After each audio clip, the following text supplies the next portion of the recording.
The morning sun cast long shadows across the dusty streets of Fallujah as Marine Sergeant Sarah Martinez adjusted her Kevlar helmet and checked her rifle one final time. At 24 years old, she had already completed 2 tours in Iraq, but something felt different about this mission. The intelligence reports had been conflicting, and the usual chatter from local informants had gone eerily silent over the past 3 days. Sarah's unit, a small convoy of 4 vehicles, was tasked with delivering medical supplies to a remote outpost 15 miles outside the city. It should have been a routine mission, the kind they had completed dozens of times before.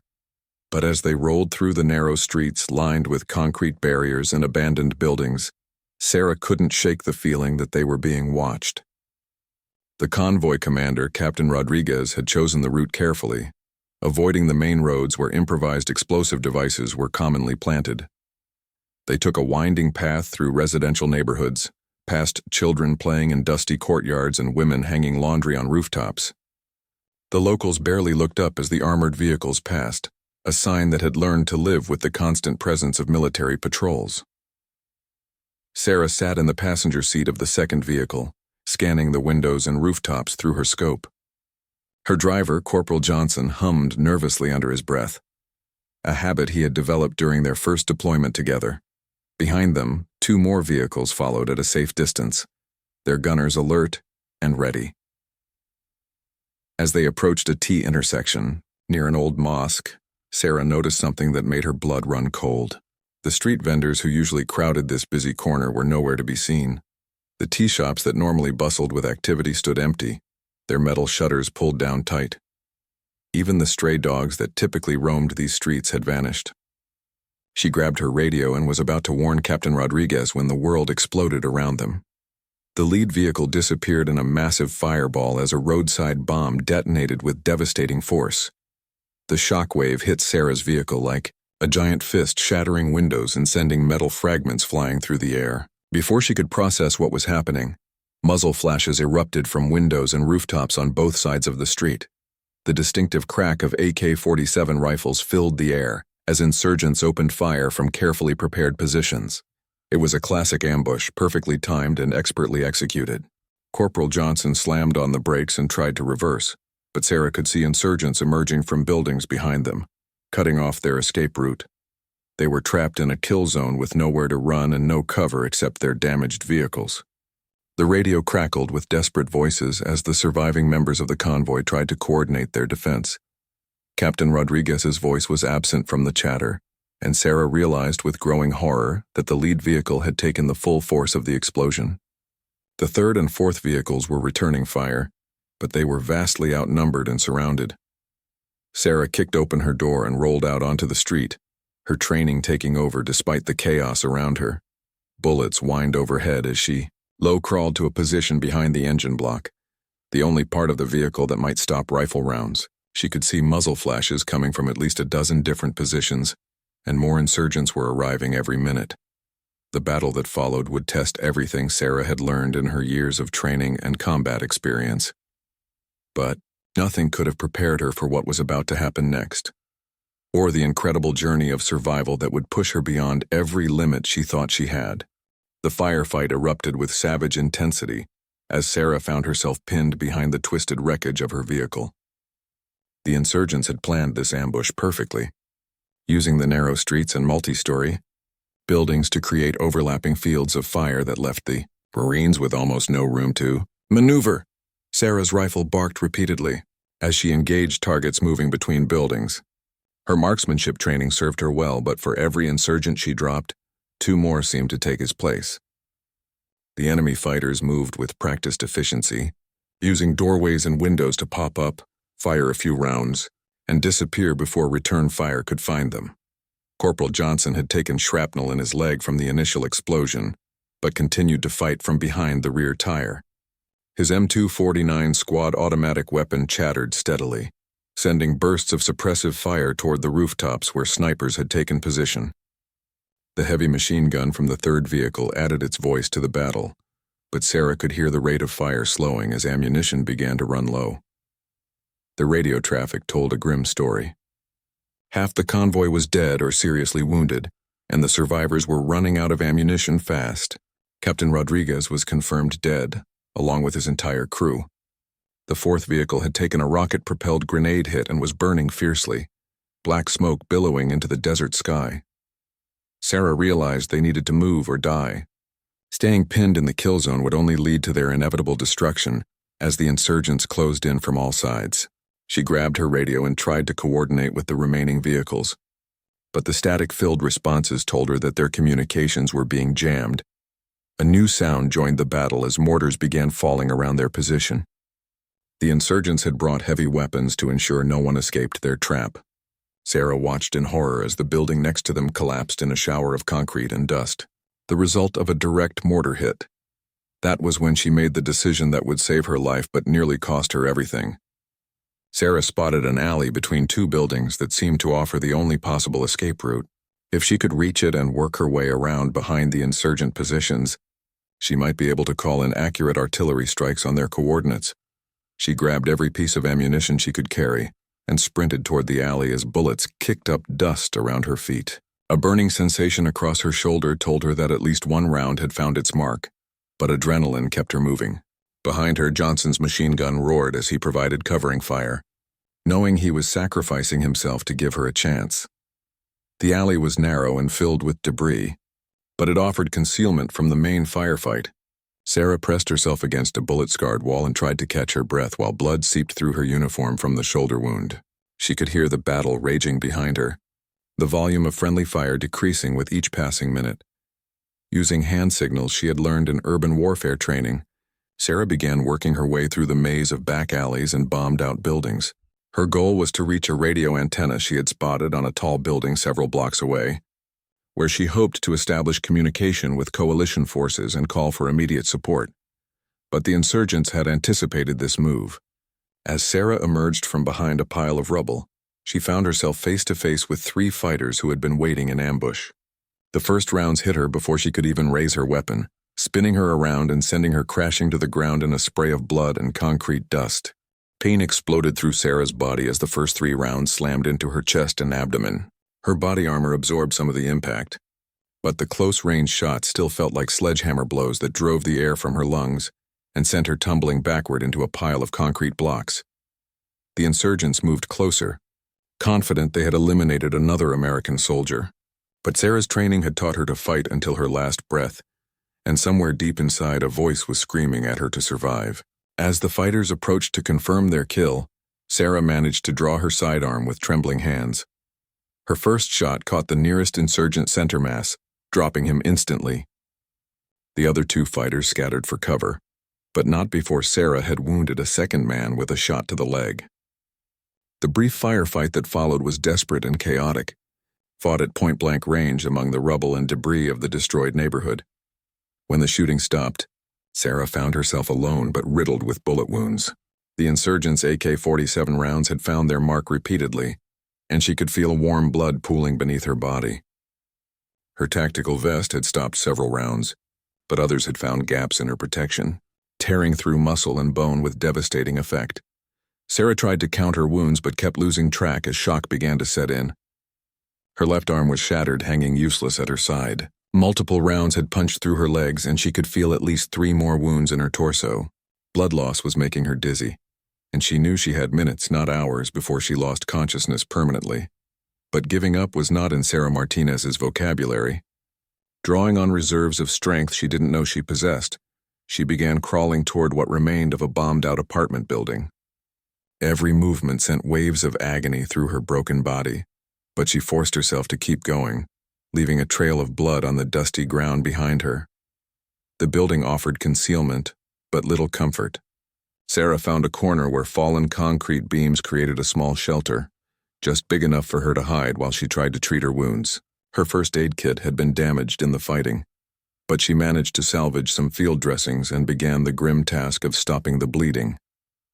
The reality of her situation became clear as she worked. 18 separate bullet wounds had turned her body into a map of trauma and pain. Some were through-and-through shots that had missed vital organs, but others were more serious.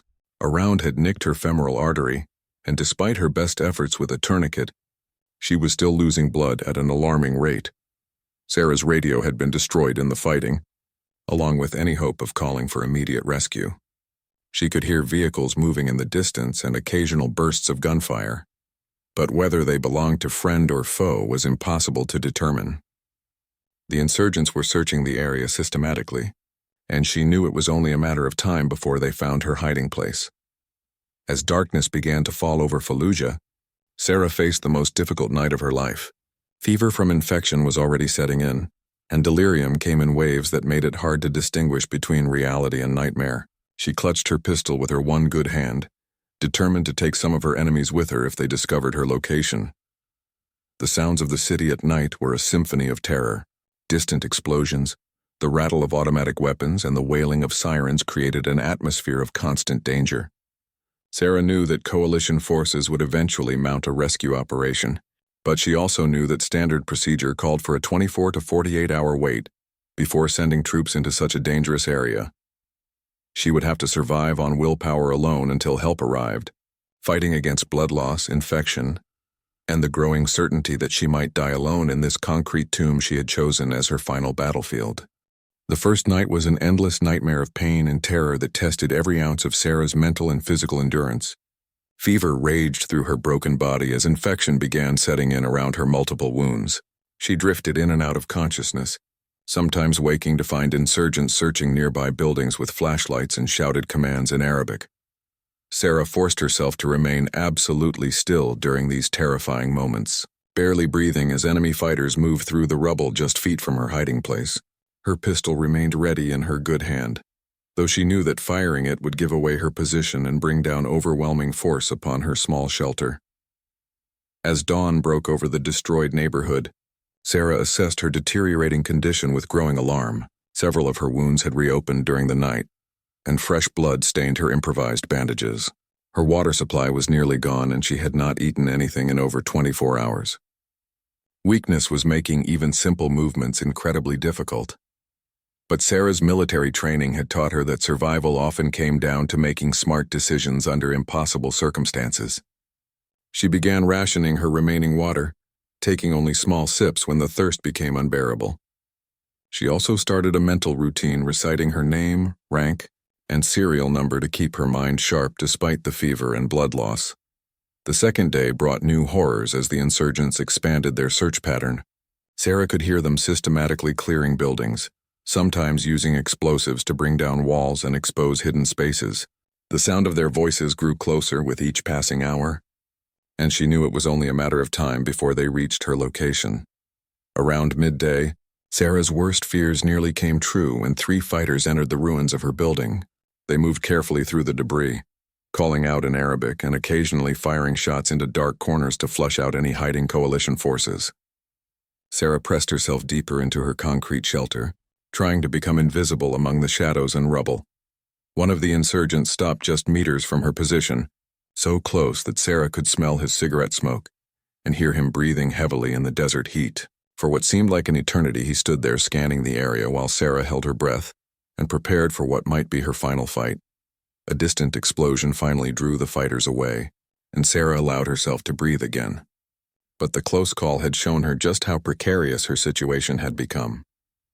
The insurgents were getting more thorough with each sweep, and her hiding place would not protect her much longer. That afternoon brought a new challenge as Sarah's condition continued to deteriorate. Hallucinations began mixing with reality as her brain struggled with blood loss and infection. She saw her family members calling out to her, urging her to hold on just a little longer. Sometimes she imagined she could hear helicopter rotors in the distance, only to realize it was the wind whistling through the bombed-out buildings. The second night was even worse than the first. Sarah's fever spiked to dangerous levels, and she found herself shivering uncontrollably despite the desert heat. Her wounds throbbed with every heartbeat, and she could feel infection spreading through her bloodstream like poison. But even in her delirium, Sarah held on to one unshakable belief: help was coming. Somewhere out there, her fellow Marines were planning a rescue mission, and she just had to survive long enough for them to find her. This faith became her anchor as she fought against the darkness that threatened to claim her. As dawn approached on what would be her third day in hell, Sarah made a promise to herself and to the memory of her fallen comrades. No matter what happened, she would not give up. She would fight until her last breath, and she would make sure that her sacrifice meant something in the greater battle against those who sought to destroy everything she believed in. Dawn of the third day brought Sarah to the edge of death. Her pulse was weak and irregular, and she could barely lift her head from the concrete floor where she lay surrounded by her own blood. The infection had spread throughout her system, creating a constant burning sensation that made even breathing an act of supreme willpower. Sarah's water had run out completely the night before, and dehydration was adding another layer of misery to her already desperate situation. Her lips were cracked and bleeding, and her tongue felt like sandpaper in her mouth. She had stopped sweating hours ago, a dangerous sign that her body was shutting down its normal cooling mechanisms. But even as her physical condition deteriorated beyond imagination, Sarah's spirit refused to surrender. She continued her mental exercises, reciting the names of her fellow Marines who had died in the ambush, promising them that their sacrifice would not be forgotten. She thought about her family back home in Texas, drawing strength from memories of her younger brother's graduation and her mother's proud smile when Sarah had earned her Marine Corps insignia. Around mid-morning, Sarah heard something that made her think the fever had finally driven her completely insane.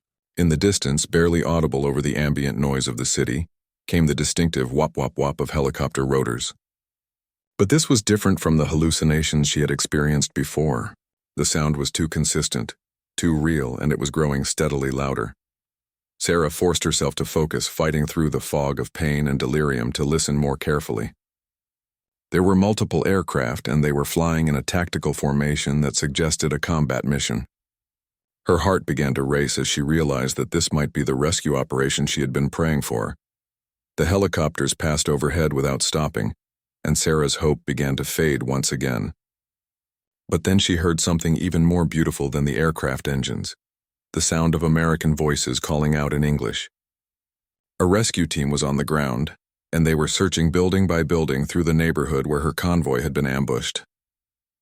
Sarah tried to call out, but her voice was nothing more than a hoarse whisper after 2 days without water.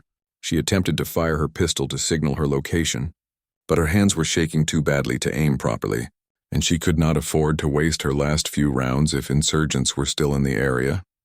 Instead, Sarah began the painful process of moving toward the entrance of her shelter.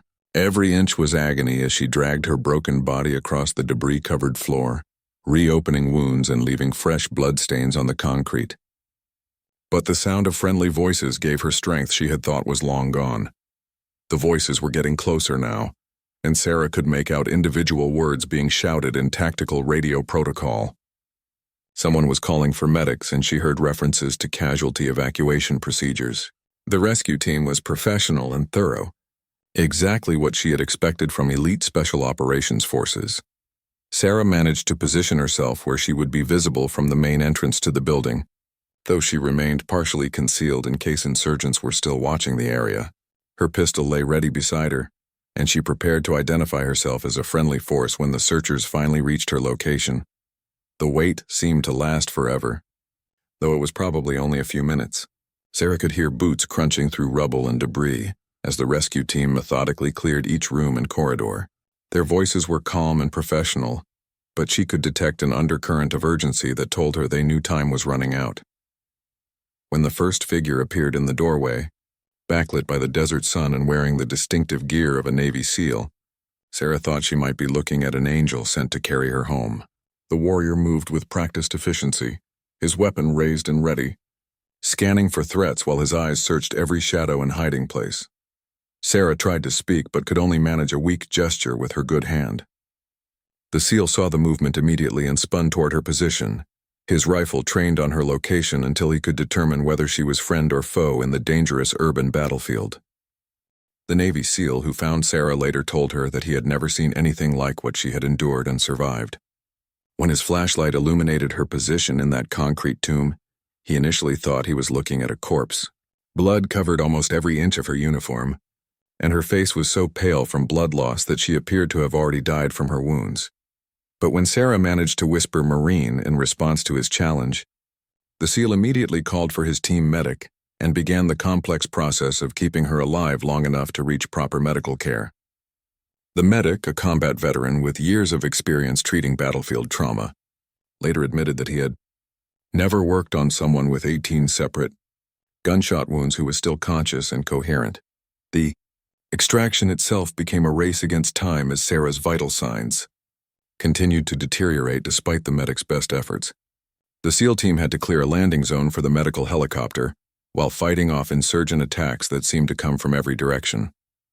Sarah drifted in and out of consciousness during the firefight, sometimes waking to see muzzle flashes and tracer rounds streaking through the air above her stretcher. The helicopter ride to the combat hospital was a blur of medical procedures and urgent radio communications. Sarah could hear the flight medic calling ahead with her vital statistics and wound descriptions, painting a grim picture of her chances for survival. Multiple times during the flight, her heart rate dropped to dangerous levels, and the medical team had to use emergency procedures to keep her alive. At the hospital, Sarah underwent nearly 12 hours of surgery, as teams of doctors worked to repair the massive damage caused by 18 bullet wounds. They removed shrapnel from her organs, reconstructed shattered bones, and performed multiple blood transfusions to replace what she had lost during her ordeal. The surgical team later said it was like putting together a complex puzzle where half the pieces had been destroyed. The recovery process was long and painful, filled with setbacks and small victories that gradually built into something approaching normal life. Sarah spent months learning to walk again, regaining the use of her left arm and dealing with the psychological trauma of her experience. Physical therapy sessions pushed her to rediscover her limits, while counseling helped her process the survivor's guilt that came with being the only member of her convoy to make it home alive. But Sarah's story did not end with her physical recovery. The courage she had shown during those 2 days in Fallujah became legendary throughout the Marine Corps, inspiring a new generation of warriors who learned that the human spirit could overcome almost any obstacle. Her actions had allowed coalition forces to understand exactly what had happened during the ambush, leading to intelligence breakthroughs that prevented similar attacks and saved countless lives. Sarah eventually returned to active duty, though in a different capacity than before. She became an instructor at the Marine Corps' Urban Warfare School, sharing the hard-won lessons she had learned during her ordeal. Her students, many of them preparing for their own deployments to dangerous places around the world, listened with rapt attention as she taught them not just tactics and procedures, but the mental toughness required to survive when everything went wrong. Years later, Sarah would often reflect on those 2 days that changed her life forever. The physical scars had faded somewhat, but the memory of what she had endured remained as sharp as ever. She carried with her the names and faces of the Marines who had died in that Fallujah street, honoring their sacrifice by living each day with purpose and determination. The Navy SEALs who rescued her became lifelong friends, men who understood better than anyone what it meant to face death and refuse to surrender. They remained in contact long after their military service ended, bound together by the brotherhood that forms between warriors who have shared life and death moments in the crucible of combat. Sarah's story became a testament to the unbreakable spirit of the American military, proof that training, determination, and sheer force of will could overcome even the most desperate circumstances. She had survived 18 bullets and 2 days in hell, emerging not as a victim, but as a symbol of everything that made her fellow warriors proud to wear the uniform and serve their country in the most dangerous places on earth.